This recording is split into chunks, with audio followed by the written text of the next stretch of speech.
ओङ्कारार्णवमध्यगे त्रिपदगे ओङ्कारबीजात्मिके ओङ्कारेण सुखप्रदे शुभकरे ओङ्कारबिन्दुप्रिये ओङ्कारे जगदाम्बिके शशिकले ओङ्कारपीठस्थिते दासोऽहं तव पादपद्मयुगलं वन्दे अखिलाण्डेश्वरी।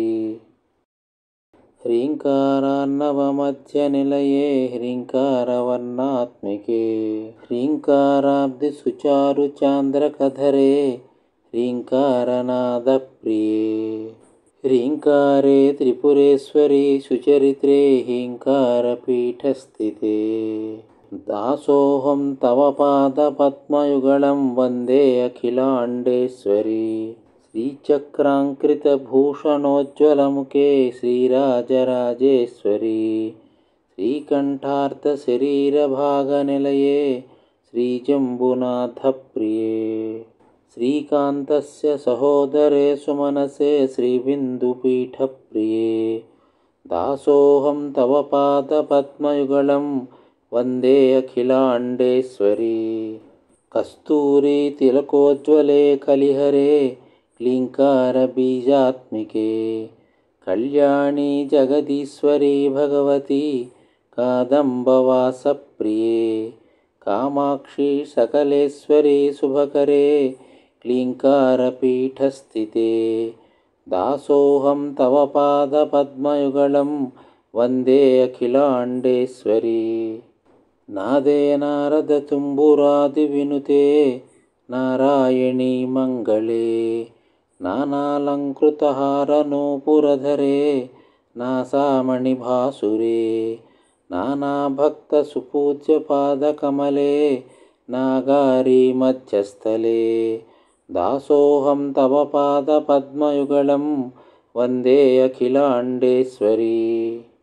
श्यामाङ्गी शरदिन्दुकोटिवदने सिद्धान्तमार्गप्रिये शान्ते शारदविग्रहे शुभकरे सहस्रादिषड्दर्शने सर्वाणि परमात्मिके परशिवे प्रत्यक्षसिद्धिप्रदे दासोऽहं तव पादपद्मयुगलं वन्दे अखिलाण्डेश्वरी।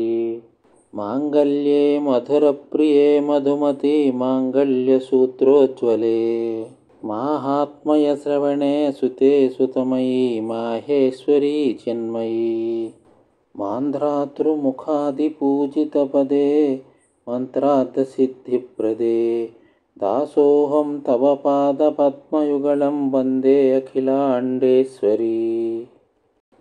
तत्त्वे तत्त्वमयी परात्परमयी ज्योतिर्मयी चिन्मयी नादे नादमयी सदाशिवमयी तत्त्वार्थसारात्मिके शब्दब्रह्ममयी चराचरमयी वेदान्तरूपात्मिके दासोऽहं तव पादपद्मयुगलं वन्दे अखिलाण्डेश्वरी।